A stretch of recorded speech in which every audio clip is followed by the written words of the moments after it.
সুপ্রিয় শিক্ষার্থী বন্ধুরা, কেসিপি ম্যাথ ক্লাসে সকলকে স্বাগত।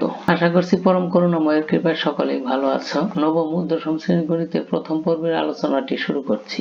আজকের প্রথম পর্বে থাকছে নবম ও দশম শ্রেণীর গণিতের প্রথম অধ্যায়ের এক অনুশীলনীর 1 নং প্রশ্ন থেকে 10 নং প্রশ্নের সমাধান নিয়ে আলোচনা। 1 নম্বরে দেওয়া আছে নিচের কোনটি অমূলদ সংখ্যা। অমূলদ সংখ্যা হচ্ছে যে সকল সংখ্যাকে সামান্য ভগ্নাংশে প্রকাশ করা যায় না তারাই হচ্ছে অমূলদ সংখ্যা। 4টি সম্ভাব্য উত্তর দেওয়া আছে। আমরা 4টি সম্ভাব্য উত্তরকে যাচাই করে দেখব কোনটিকে সামান্য ভগ্নাংশে প্রকাশ করা যায় না। যেটিকে সামান্য ভগ্নাংশে প্রকাশ করা যাবে না সেটি হচ্ছে সঠিক উত্তর। উত্তরটি আমরা যাচাই করে দেখি। ক নঙ্গে দেওয়া আছে 0.3। 0.3 কে আমরা 3/9 আকারে প্রকাশ করতে পারি, অর্থাৎ পৌনঃপুনিকের জন্য 9 আর দশমিক বিন্দু আর পৌনঃপুনিক বিন্দু সরিয়ে লবের জায়গায় আমরা 3 লিখব। তাহলে ভগ্নাংশটিকে আমরা 3/9 আকারে প্রকাশ করতে পারলাম, যা সামান্য ভগ্নাংশ। এবার আসি খ নং সম্ভাব্য উত্তরে। খ নম্বর দেওয়া আছে √16/9। √16/9 কে আমরা বর্গমূল করলে পাই 4/3, যা সামান্য ভগ্নাংশ। গ নং প্রশ্নের গ নং উত্তরে দেওয়া আছে 8/27 এর ঘনমূল, অর্থাৎ এটাকে আমরা যদি ঘনমূল করে বের করে আনি তাহলে এরকম দাঁড়াবে, অর্থাৎ 8/27 কে 2/3 whole to the power cube আকারে লিখতে পারি, আর এই পাওয়ারটিকে আমরা এইভাবে 1/3 এইভাবে লিখতে পারি। তো আমরা জানি পাওয়ারে গুণ হয়, তাহলে 3 আর 1/3 পাওয়ার গুণ করলে 3, এই 3 আর এই 3 কাটা যাবে, তাহলে সম্পূর্ণ ভগ্নাংশটি দাঁড়াবে 2/3, যা একটি সামান্য ভগ্নাংশ। এবার আসি ঘ নং সম্ভাব্য উত্তরে। ঘ নং সম্ভাব্য উত্তরে দেওয়া আছে 5/√3। 5/√3 কে আমরা সামান্য ভগ্নাংশে প্রকাশ করলে পাবো লবের জায়গায় 5 এবং হরের √3 এর মান ক্যালকুলেটরের সাহায্যে বের করলে দেখা যায় 1.732। এরপরে অসংখ্য অঙ্ক সংখ্যা আসতে থাকবে। এই কোন সংখ্যা যদি দশমিক বিন্দুর পর অসংখ্য বা অসীম সংখ্যক অঙ্ক আসতে থাকে তাহলে সেই সংখ্যাটিকে পূর্ণ সংখ্যায় প্রকাশ করা যায় না। সেই হিসাবে 5/√3 কে সামান্য ভগ্নাংশে প্রকাশ করা যাবে না। তাহলে সঠিক উত্তরটি দাঁড়াচ্ছে ঘ, অর্থাৎ অমূলদ সংখ্যা হচ্ছে 5/√3। এবার আসি 2 নং প্রশ্নে। 2 নং প্রশ্নে দেওয়া আছে a b c d 4টি ক্রমিক স্বাভাবিক সংখ্যা হলে নিচের কোনটি পূর্ণবর্গ সংখ্যা। আমাদের প্রথমে জানতে হবে যে ক্রমিক সংখ্যা কোনগুলো আর পূর্ণবর্গ সংখ্যা কোনগুলো। ক্রমিক সংখ্যা হচ্ছে পর্যায়ক্রমে যে সংখ্যাগুলো তুমি বলবে সেই সংখ্যাগুলোই হচ্ছে ক্রমিক সংখ্যা। যেমন আমি 1 থেকেও শুরু করতে পারি, 1 2 3 4, এগুলো হচ্ছে ক্রমিক সংখ্যা। আবার অন্য কোনো সংখ্যা থেকে শুরু করলেও আমরা ক্রমিক সংখ্যা পাবো। যদি 5 থেকে শুরু করি তাহলে 5 এর পরে 6, 6 এর পরে 7, 7 এর পরে 8, এভাবে বলতে হবে, অর্থাৎ পরপর সংখ্যাগুলো ক্রমান্বয়ে বলতে হবে। এভাবে সংখ্যাগুলো এই ধরনের সংখ্যাগুলোই হচ্ছে ক্রমিক সংখ্যা। আর পূর্ণবর্গ সংখ্যা কোনগুলো? পূর্ণবর্গ সংখ্যা হচ্ছে যে সংখ্যাগুলোকে পূর্ণ সংখ্যায় বর্গমূল করা যায়, অর্থাৎ সংখ্যাটিকে বর্গমূল করলে কোনো দশমিক সংখ্যা আসবে না, পূর্ণ সংখ্যা আসবে। সেই সংখ্যাগুলোই হচ্ছে পূর্ণবর্গ সংখ্যা। যেমন 1 পূর্ণবর্গ সংখ্যা, 4 পূর্ণবর্গ সংখ্যা, 9 পূর্ণবর্গ সংখ্যা, 16 পূর্ণবর্গ সংখ্যা, অর্থাৎ 1 4 9 16 এদের প্রত্যেককেই বর্গমূল করলে পূর্ণ সংখ্যা পাওয়া যাবে, অর্থাৎ 1 এর বর্গমূল করলে 1, 4 এর বর্গমূল 2, 9 এর বর্গমূল 3, একইভাবে 16 এর বর্গমূল হচ্ছে 4। তো আমি এখানে 4টি সম্ভাব্য উত্তর দেওয়া আছে, 4টি সম্ভাব্য উত্তরকে আমরা যাচাই করে দেখব। তো যাচাইয়ের জন্য প্রথমে আমরা এই সংখ্যাগুলোকে ইচ্ছামতো ক্রমিক সংখ্যা ধরে নিই। ABCD এর পরিবর্তে আমরা A সমান 1, B সমান 2, C সমান 3 এবং D সমান 4 ধরে নিই। তাহলে ক নম্বরে দেওয়া আছে ABCD যেহেতু এখানে গুণ আকারে আছে, তাহলে সংখ্যাগুলো ABCD এর পরিবর্তে মানগুলো বসালে সংখ্যাটি দাঁড়ায় 1 × 2 × 3 × 4 অর্থাৎ সমান 24, যা একটি পূর্ণবর্গ সংখ্যা নয়, অর্থাৎ 24কে বর্গমূল করা যায় না, পূর্ণ সংখ্যায় বর্গমূল করা যায় না। খ নম্বর দেওয়া আছে AB + CD, AB এর পরিবর্তে 1 2 এবং প্লাস CD এর পরিবর্তে 3 × 2 3 × 4, তাহলে হিসাব করলে দাঁড়ায় 14, অর্থাৎ AB + CD সমান 14, যা একটি পূর্ণবর্গ সংখ্যা নয়, একইভাবে গ নাম্বার ABCD + 1, ABCD এর পরিবর্তে মানগুলো ব্যবহার করলে দাঁড়াবে 1 × 2 × 3 × 4 + 1, অর্থাৎ সংখ্যাটি হিসাব করলে দাঁড়ায় 25, যা একটি পূর্ণবর্গ সংখ্যা, অর্থাৎ 25 বর্গমূল করা যায়। ঘ নং উত্তরে দেওয়া আছে ABCD - 1, অর্থাৎ ABCD পরিবর্তে মান ব্যবহার করলে দাঁড়ায় 1 × 2 × 3 × 4 - 1, যা হিসাব করলে দাঁড়ায় 23, যা পূর্ণবর্গ সংখ্যা নয়। তাহলে আমি 4টি সম্ভাব্য উত্তরের মধ্যে গ নং উত্তরে পেলাম 25, যা একটি পূর্ণবর্গ সংখ্যা। তাহলে সঠিক উত্তর হচ্ছে গ। 3 নং প্রশ্নে দেওয়া আছে 1 থেকে 10 পর্যন্ত মৌলিক সংখ্যা কয়টি? তো প্রথমে আমাকে জানতে হবে মৌলিক সংখ্যা কাকে বলে। যে সকল সংখ্যার দুইটি গুণনীয়ক থাকে, যেমন 1 এবং ওই সংখ্যা, তারাই হচ্ছে মৌলিক সংখ্যা। সহজ ভাষায় বললে 1 বাদে যে সংখ্যাকে ভাঙা যায় না বা বিশ্লেষণ করা যায় না, তারাই হচ্ছে মৌলিক সংখ্যা। এখন বলতে পারো 1 কেন বাদ যাবে? মৌলিক সংখ্যার সংজ্ঞায় 1 পড়ে না। মৌলিক সংখ্যার সংজ্ঞায় দুটো গুণনীয়ক থাকতে হবে, 1 এবং ওই সংখ্যা, কিন্তু 1 এর কোনো দুইটি গুণনীয়ক নেই, এই জন্য 1 মৌলিক সংখ্যা নয়। তো 1 বাদে 10 পর্যন্ত মৌলিক সংখ্যাগুলো হচ্ছে 2 3 5 7, অর্থাৎ মোট 4টি। তাহলে সঠিক উত্তর হচ্ছে খ। 4 নং প্রশ্নে দেওয়া আছে কোনটি সকল পূর্ণ সংখ্যার সেট? প্রথমে আমাকে জানতে হবে পূর্ণ সংখ্যার কোনগুলো। পূর্ণ সংখ্যাগুলো হচ্ছে শূন্য সহ ধনাত্মক এবং ঋণাত্মক সকল অখণ্ড সংখ্যা হচ্ছে পূর্ণ সংখ্যা। শূন্য সহ সকল ধনাত্মক এবং ঋণাত্মক অখণ্ড সংখ্যার সেটই হচ্ছে পূর্ণ সংখ্যার সেট। তো সেই হিসাবে 4টি সম্ভাব্য উত্তরের মধ্যে দেখা যাচ্ছে খ নং উত্তরটি সঠিক, কারণ ক নং উত্তরে সংখ্যা গ্যাপ দিয়ে দেওয়া আছে -4, এখানে -3 অনুপস্থিত আছে, -1 অনুপস্থিত আছে, ধনাত্মক সংখ্যার মধ্যে 1 এবং 3 অনুপস্থিত, সেই হিসেবে ক সঠিক নয়। খ নং প্রশ্নে কোন সংখ্যা গ্যাপ নেই, শূন্য সহ ধনাত্মক এবং ঋণাত্মক সকল সংখ্যাই দেওয়া আছে, অর্থাৎ তাহলে সঠিক উত্তরটি দাঁড়াচ্ছে খ। আর বাদ বাকি উত্তরগুলোর মধ্যে কিছু না কিছু অনুপস্থিত, কোনো না কোনো সংখ্যা অনুপস্থিত আছে, তার জন্য গ এবং ঘ নং উত্তরটি সঠিক নয়। তাহলে সঠিক উত্তর হচ্ছে খ। এবার আসি 5 নম্বরে।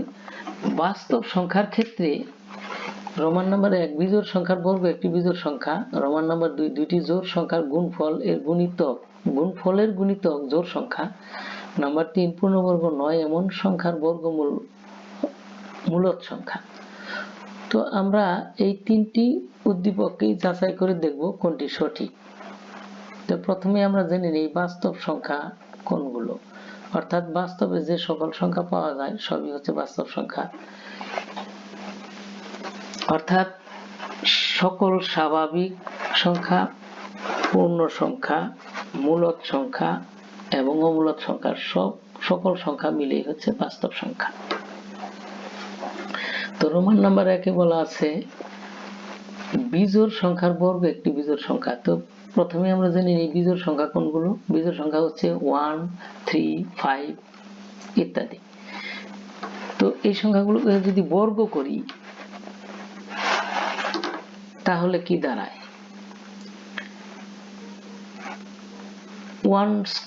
1 রে বর্গ করলে দাঁড়ায় 1, 3 রে বর্গ করলে দাঁড়ায় 9, 5 কে বর্গ করলে দাঁড়ায় 25। দেখা যাচ্ছে প্রত্যেকটি সংখ্যার বর্গ বিজোড় সংখ্যা। 1 এর বর্গ 1, 3 এর বর্গ 9, 5 এর বর্গ হচ্ছে 25। তাহলে 1, 9, 25 প্রত্যেকেই বিজোড় সংখ্যা। তাহলে আমরা 1 নং উদ্দীপকটি সঠিক বলে ধরে নিতে পারি। এবার 2 নং উদ্দীপকে আসা যাক। 2 নং এ বলা আছে দুইটি জোড় সংখ্যার গুণফল এর গুণিতক জোড় সংখ্যা, অর্থাৎ দুইটি জোড় সংখ্যা গুণ করলে যে ফল দাঁড়াবে তার গুণিতকও জোড় সংখ্যা হবে।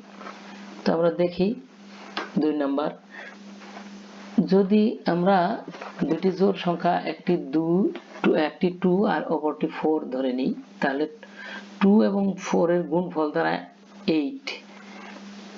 একইভাবে একটি যদি 4 এবং অপর জোড় সংখ্যা 6 ধরি, তাহলে 4 এবং 6 এর গুণফল দাঁড়ায় 24।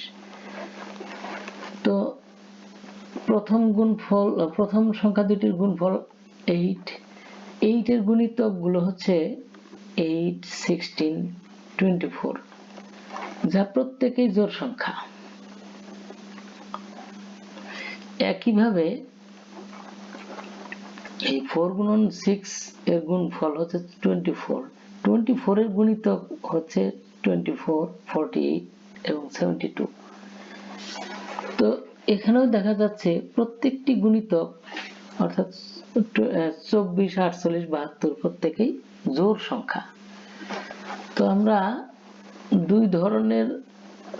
দুটো করে জোড় সংখ্যা নিয়ে 2 নং উদ্দীপকটির সত্যতা যাচাই করতে পারলাম। অর্থাৎ দুটি জোড় সংখ্যার গুণফলের গুণিতক সবসময় জোড় সংখ্যা হয়। আমরা কিন্তু নিজেদের মতো জোড় সংখ্যা ধরে নিয়ে তাই উত্তর পেলাম। দেখো প্রত্যেকটি গুণফলের গুণিতক জোড় সংখ্যা। 8 এর গুণিতক গুলো জোড় সংখ্যা, এই 24 এর গুণিতক গুলো জোড় সংখ্যা। তাহলে সঠিক উত্তরটি হচ্ছে ক।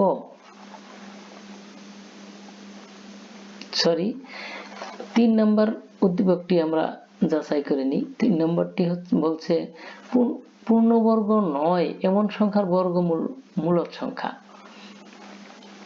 তাহলে পূর্ণবর্গ নয় এমন সংখ্যার বর্গমূল মূলদ সংখ্যা। তা আমাকে প্রথমে জানতে হবে পূর্ণবর্গ নয় এমন সংখ্যা কোনগুলো এবং মূলদ সংখ্যা কোনগুলো। পূর্ণবর্গ নয় এমন সংখ্যাগুলো হচ্ছে যেমন যে সকল সংখ্যাকে বর্গমূল করা যায় না সেগুলোই হচ্ছে পূর্ণবর্গ নয় এমন সংখ্যা। যেমন 2, অর্থাৎ 2 কে আমরা বর্গমূল করতে পূর্ণ সংখ্যায় বর্গমূল করতে পারি না। 2 এর বর্গমূল দশমিক যুক্ত সংখ্যা আসে। একইভাবে 3, 5, 6, 7, 8 এরা প্রত্যেকেই পূর্ণবর্গ সংখ্যা নয়, কারণ এদের বর্গমূল সবসময় দশমিক যুক্ত সংখ্যা আসে। পূর্ণ সংখ্যায় বর্গমূল সংখ্যা বর্গমূল হয় না। তো এবার মূলদ সংখ্যা জেনে নিই। মূলদ সংখ্যা কোন যে সংখ্যাগুলো মূলদ সংখ্যা হচ্ছে যে সকল সংখ্যাকে সামান্য ভগ্নাংশে প্রকাশ করা যায়, অর্থাৎ যে সকল সংখ্যাকে পি বাই কিউ আকারে প্রকাশ করা যায় তারাই হচ্ছে মূলদ সংখ্যা। তাহলে আমরা পূর্ণবর্গ নয় এমন সংখ্যার বর্গমূল করে দেখি। যেমন 2 এর বর্গমূল 1.4142 ... 3 এর বর্গমূল 1.73 ... এখানে দেখা যাচ্ছে 2 এর বর্গমূল দশমিক বিন্দুর পর 2 এর বর্গমূলের দশমিক বিন্দুর পরে অসংখ্য সংখ্যা আসছে। একইভাবে √3 এর বর্গমূলে দশমিক সংখ্যার পর অসংখ্য সংখ্যা আসছে। এই সংখ্যাগুলোকে কখনো পূর্ণ সংখ্যায় প্রকাশ করা যায় না। আর যে সকল সংখ্যাকে পূর্ণ সংখ্যায় প্রকাশ করা যায় না সেগুলোকে সামান্য ভগ্নাংশে প্রকাশ করা যায় না। তাহলে 3 নম্বর উদ্দীপকটি সঠিক হচ্ছে না, কারণ কোন পূর্ণবর্গ নয় এমন সংখ্যার বর্গমূল মূলদ সংখ্যা হয় না। মূলদ সংখ্যা হতে হলে সংখ্যাটিকে সামান্য ভগ্নাংশে প্রকাশ করা যাবে। যেহেতু পূর্ণবর্গ নয় এমন সংখ্যার বর্গমূল কোন সংখ্যাকে সামান্য ভগ্নাংশে প্রকাশ করা যায়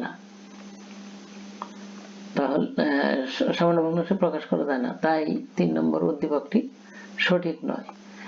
তাহলে সঠিক উত্তর হচ্ছে ক, অর্থাৎ রোমান নাম্বার 1 এবং 2 উদ্দীপকগুলো সত্য বা সঠিক।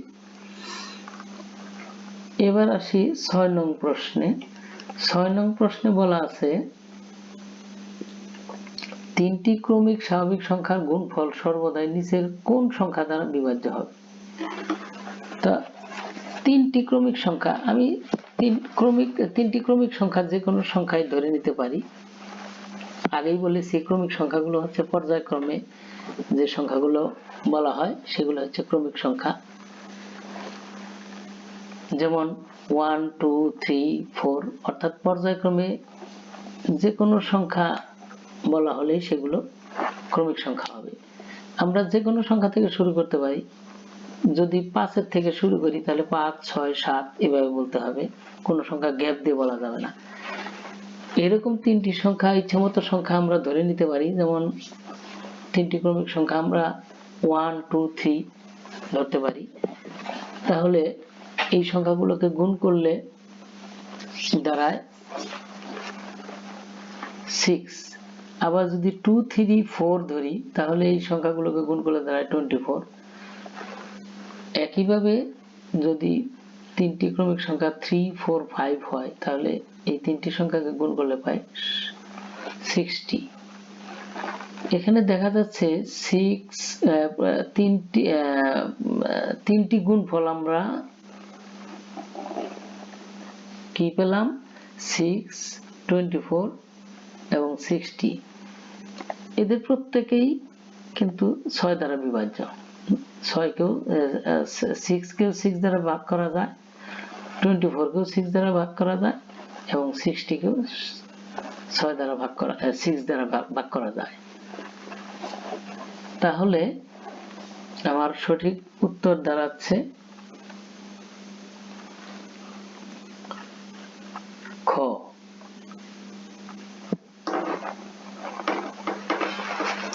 অর্থাৎ 3টি ক্রমিক স্বাভাবিক সংখ্যার গুণফল সর্বদাই নিচের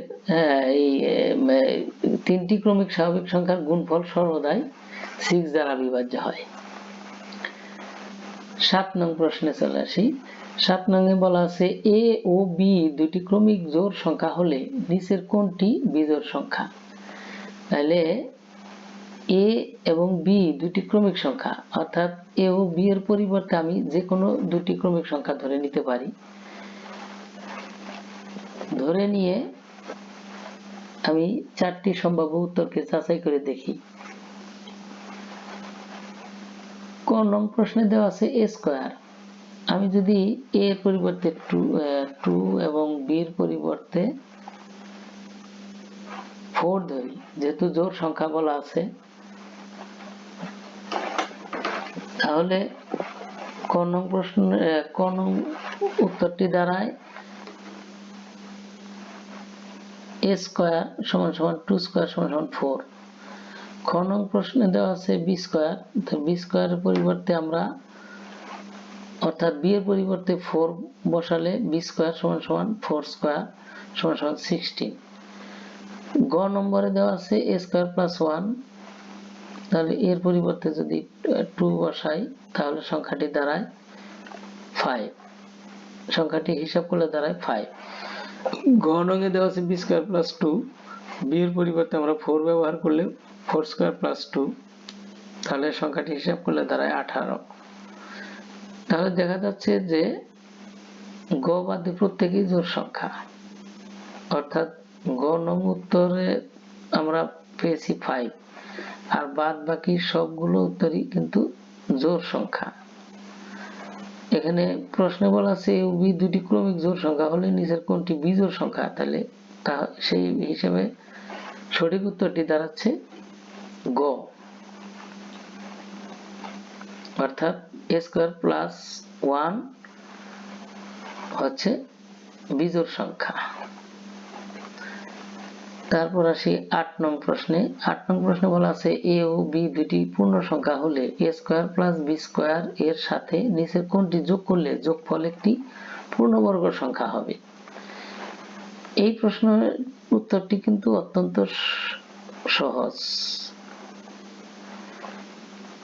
কারণ তোমরা অনেকেই ক্লাস 7 এবং 8 এ a প্লাস b হোল স্কয়ারের সূত্রটি পড়ে এসেছো। a প্লাস b হোল স্কয়ারের সূত্রটি হচ্ছে a square plus 2ab plus b square.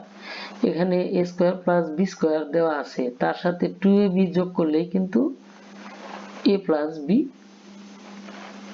Whole square হয়ে যায়, অর্থাৎ a square plus 2ab plus b square সমান দাঁড়াবে a plus b whole square.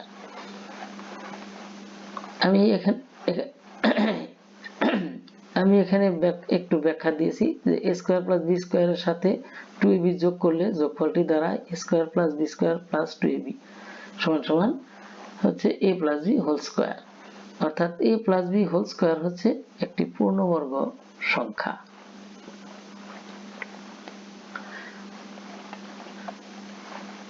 তাহলে সঠিক উত্তর হচ্ছে গ।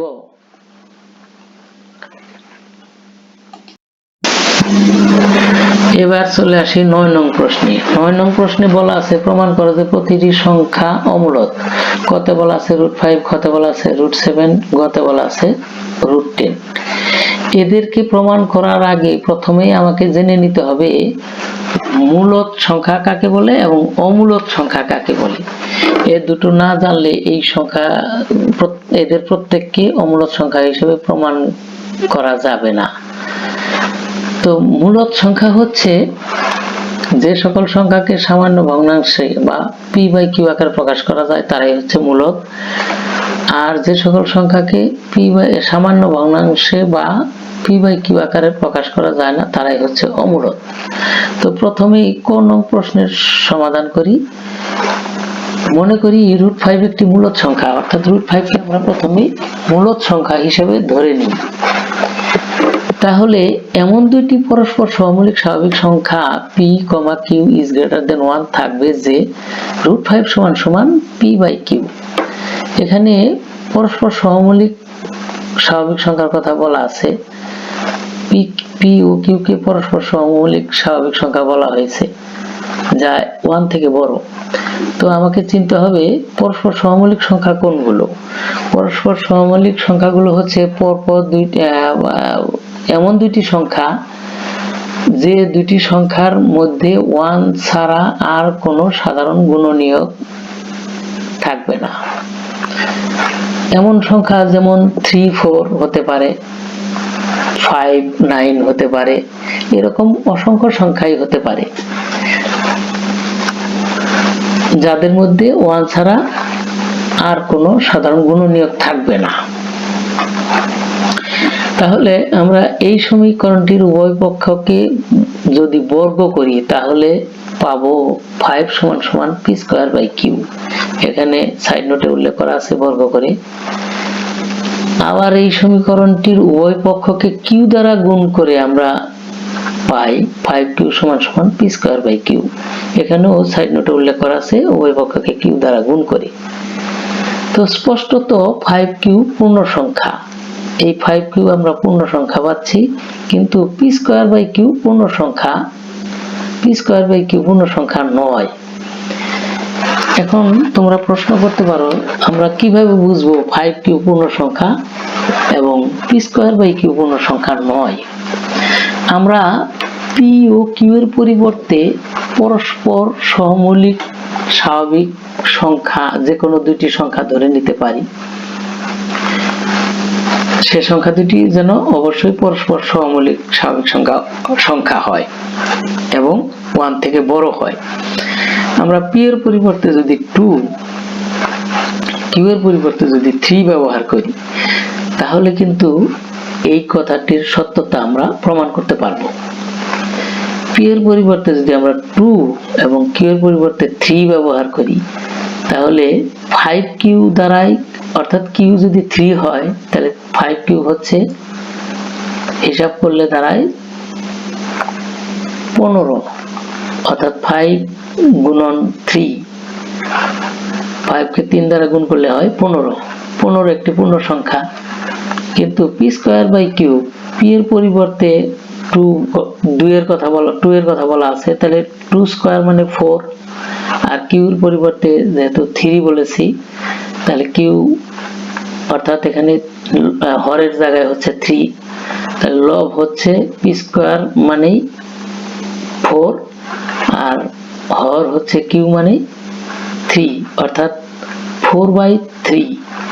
4/3 কে আমরা পূর্ণ সংখ্যা বলতে পারি না, কারণ 4 কে 3 দ্বারা ভাগ করলে দশমিক যুক্ত সংখ্যা আসবে। তাহলে পি স্কয়ার বাই কিউ পূর্ণ সংখ্যা নয়।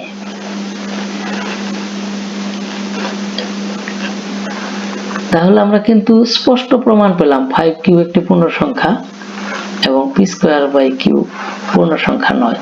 এখানে অবশ্য কারণ হিসেবে বলা আছে পি ও কিউ স্বাভাবিক সংখ্যা, এরা পরস্পর সহমৌলিক এবং কিউ ইজ গ্রেটার দেন 1। এক্ষেত্রে কিন্তু কিউ এর মান অবশ্যই 1 থেকে বড় হতে হবে। তাহলে আমরা বলতে পারি 5q এবং পি স্কয়ার বাই কিউ সমান হতে পারে না, কারণ 5q পূর্ণ সংখ্যা পেলাম আর পি স্কয়ার বাই কিউ ভগ্নাংশ সংখ্যা পেলাম। তাহলে 5q is not equal to p square by q। অতএব √5 কে p by q আকারে প্রকাশ করা যাবে না, কারণ আমরা 5q R p square by q সমান পেলাম না। সেই হিসাবে আমরা বলতে পারি √5, অর্থাৎ √5 কে p by q আকারে প্রকাশ করা যায় না।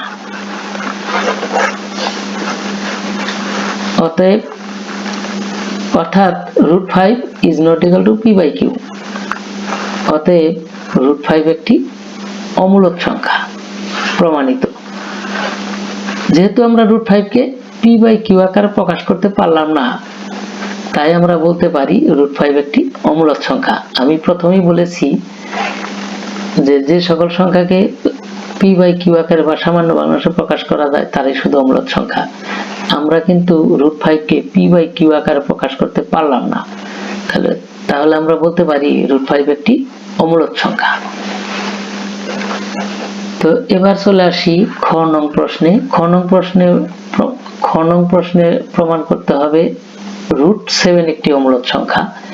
আমরা √7 খ নং প্রশ্নটিকেও আমি খ নং প্রশ্নটিকেও ঠিক ক নং প্রশ্নের উত্তরের মতো করেই প্রমাণ করতে পারবো, শুধুমাত্র √5 এর পরিবর্তে √7 এর ক্ষেত্রে √5 এর পরিবর্তে √7 ব্যবহার করলে ক এর উত্তরের মতো করে আমরা খ নং প্রশ্নের উত্তর পেয়ে যাব, অর্থাৎ √7 কে একটি অমূলদ সংখ্যা হিসেবে প্রমাণ করতে পারবো। একইভাবে গ নং প্রশ্নের উত্তরের ক্ষেত্রেও আমরা যদি √5 এর পরিবর্তে √10 ব্যবহার করি, ক নং প্রশ্নের হুবহু ক নং প্রশ্নের উত্তরের মতো করে √5 এর পরিবর্তে √10 ব্যবহার করে। তো এবার চলে আসি 10 নং প্রশ্নে। 10 নং প্রশ্নের কতে বলা আছে 0.31 এবং 0.12 এর মধ্যে দুটি অমূলদ সংখ্যা নির্ণয় করো। খতে বলা আছে 1/√2 এবং √2 এর মধ্যে একটি মূলদ এবং একটি অমূলদ সংখ্যা নির্ণয় করো। প্রথমে আমি ক এর সমাধান নিয়ে আলোচনা করব। ক নং প্রশ্নে দেখো দুটো ভগ্নাংশ দেওয়া আছে, দুটো ভগ্নাংশের মধ্যে দ্বিতীয় ভগ্নাংশটি হচ্ছে 0.12 এবং প্রথম ভগ্নাংশটি হচ্ছে 0.31। এই দুটো সংখ্যার মধ্যে দ্বিতীয়টি কিন্তু ছোট সংখ্যা এবং প্রথম সংখ্যাটি হচ্ছে বড় সংখ্যা। প্রথমে আমাদের ছোট বড় সংখ্যাটি নির্ধারণ করে নিতে হবে, তা না হলে আমরা যে সংখ্যা নির্ণয় করব সেই সংখ্যা দুটো এই সংখ্যা দুটোর মধ্যে নাও হতে পারে। তার জন্য আমাকে প্রথমেই নির্ধারণ করতে হবে কোন সংখ্যাটি ছোট এবং কোন সংখ্যাটি বড়। এই সংখ্যা দুটোর মধ্যে অসংখ্য অমূলদ সংখ্যা হতে পারে। তো প্রথমে আমরা জেনে নিই অমূলদ সংখ্যা কাকে বলে। অমূলদ সংখ্যা হচ্ছে সেই সকল সংখ্যা যে সকল সংখ্যাকে সামান্য ভগ্নাংশে প্রকাশ করা যায় না, অর্থাৎ যে সকল সংখ্যাকে p/q আকারে প্রকাশ করা যায় না তারাই হচ্ছে অমূলদ সংখ্যা। তো আমরা এমন দুটি সংখ্যা যেমন a = 0.12010001 এবং b = 0.12020002 ধরে নিই।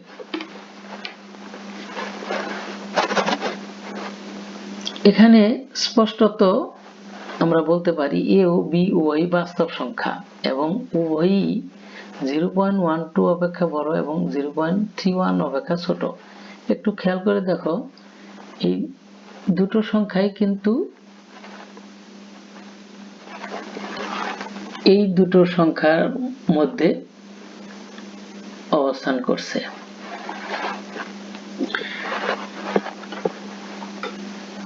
অর্থাৎ এই সংখ্যা দুটোকে আমরা এইভাবেও প্রকাশ করতে পারি, অর্থাৎ 0.12 is less than 0.12010001 ... is less than 0.31 এবং দ্বিতীয় সংখ্যাটিকেও আমরা এইভাবে প্রকাশ করতে পারি 0.12 is less than 0.12020002 ... is less than 0.31। অর্থাৎ যে সংখ্যা দুটি আমি ধরে নিয়েছি সেই সংখ্যা দুটি এই সংখ্যার মধ্যে অবস্থান করছে কিনা তা স্পষ্ট করার জন্যই আমি এভাবে লিখেছি। সরি। আবার a ও b কে ভগ্নাংশ আকারে প্রকাশ করা যায় না। আমি পূর্বে একটু আলোচনা করেছি যে সকল সংখ্যা দশমিক বিন্দুর পর অসীম সংখ্যক যে সকল সংখ্যার দশমিক বিন্দুর পর অসীম সংখ্যক অঙ্ক সংখ্যা আসে সেই সকল সংখ্যাকে ভগ্নাংশ আকারে প্রকাশ করা যায় না বা পূর্ণ সংখ্যায় প্রকাশ করা যায় না। অর্থাৎ যে কোনো পূর্ণ সংখ্যাকে কিন্তু আমরা সাধারণ ভগ্নাংশ বা সামান্য ভগ্নাংশে প্রকাশ করতে পারি। যেহেতু সংখ্যাটি দশমিক বিন্দুর পর অসীম সংখ্যক অঙ্ক আছে বা আসবে, অতএব সংখ্যাটিকে আমরা ভগ্নাংশ আকারে প্রকাশ করতে পারবো না। একইভাবে দ্বিতীয় সংখ্যাটিকেও আমরা সামান্য ভগ্নাংশে বা p/q আকারে প্রকাশ করতে পারবো না। অতএব আমরা বলতে পারি a এবং b দুটোই অমূলদ সংখ্যা। সুতরাং a ও b দুটি নির্ণেয় অমূলদ সংখ্যা। এবার আসি খ এর সমাধানে। এখানে 1/√2 দেওয়া আছে প্রথম সংখ্যাটি এবং দ্বিতীয় সংখ্যাটি দেওয়া আছে √2। এর মধ্যে একটি মূলদ এবং একটি অমূলদ সংখ্যা নির্ণয় করতে হবে। তো 1/√2 এর মান ক্যালকুলেটরের সাহায্যে আমরা হিসাব করে পাই 0.707 ... অর্থাৎ দশমিক বিন্দুর পরে অসীম সংখ্যক অঙ্ক আসবে। √2 এর ক্ষেত্রে 1.4142, এক্ষেত্রেও ... দেওয়া আছে, অর্থাৎ √2 এর মান দশমিক বিন্দুর পরে অসীম সংখ্যক অঙ্ক আসবে। তো দুটো সংখ্যাই চলমান। তো আমরা মনে করি a = 0.708 এবং b = 0.709009। তোমরা একটু খেয়াল করো, এই যে দুটো সংখ্যা দেওয়া আছে, এখন এইটার পরিবর্তে আমরা এখন এই সংখ্যাটাকে বিবেচনা করি আর √2 এর পরিবর্তে এই সংখ্যাটা বিবেচনা করি। তাহলে প্রথমে তোমরা যে সংখ্যাটি ধরে নিবে সেটা যেন এই সংখ্যাটির চেয়ে বড় হয়। তাহলে সেই হিসাবে দেখো 0.707 এর পরে 7 এর জায়গায় কিন্তু আমি 8 বসিয়ে নিয়েছি, অর্থাৎ এর সমান 0.708। বলা যায় এই সংখ্যাটি এটার চেয়ে একটু বড় হয়েছে। এবং দ্বিতীয় সংখ্যাটি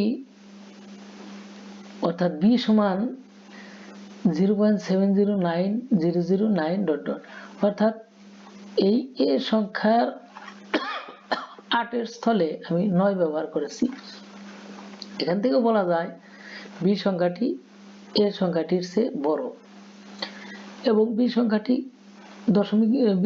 দশমিক বিন্দুর পর অসীম সংখ্যক অঙ্ক আসবে, যা আমি ... দিয়ে বুঝিয়েছি।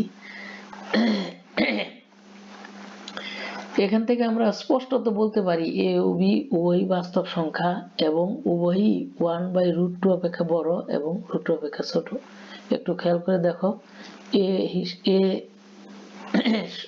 a হিসেবে অর্থাৎ a সমান যে সংখ্যাটি ধরেছি এবং b সমান যে সংখ্যাটি ধরেছি সে সংখ্যা দুটি 1/√2 অপেক্ষা বড় হয়েছে এবং √2 অপেক্ষা ছোট হয়েছে। এই লাইনটিকে আমরা এভাবেও প্রকাশ করতে পারি, অর্থাৎ 1/√2 is less than 0.708 is less than √2 এবং 1/√2 is less than 0.709009 ... is less than √2। এখানে আমরা বলতে পারি, অর্থাৎ a কে ভগ্নাংশ আকারে প্রকাশ করা যায়। কেন? কারণ a সংখ্যাটিতে দেখো দশমিক বিন্দুর পর ... দেওয়া নেই, অর্থাৎ এটা লিমিটেড, অর্থাৎ দশমিক বিন্দুর পর অসীম সংখ্যক অঙ্ক আসবে না। যেহেতু এই সংখ্যাটির লিমিটেড, তাই এই সংখ্যাটি আমরা ভগ্নাংশ আকারে প্রকাশ করতে পারবো। আর b সংখ্যাটির দশমিক বিন্দুর পর অসীম সংখ্যক অঙ্ক আসতে পারে, তাই এই সংখ্যাটিকে আমরা ভগ্নাংশ আকারে প্রকাশ করতে পারবো না। যেহেতু b সংখ্যাটিকে ভগ্নাংশ আকারে প্রকাশ করতে পারবো না, তাই এটিকে আমরা অমূলদ সংখ্যা বলতে পারবো। আর এই সংখ্যাটিকে যেহেতু ভগ্নাংশ আকারে প্রকাশ করতে পারবো, তাই এটিকে মূলদ সংখ্যা আমরা বলতে পারবো।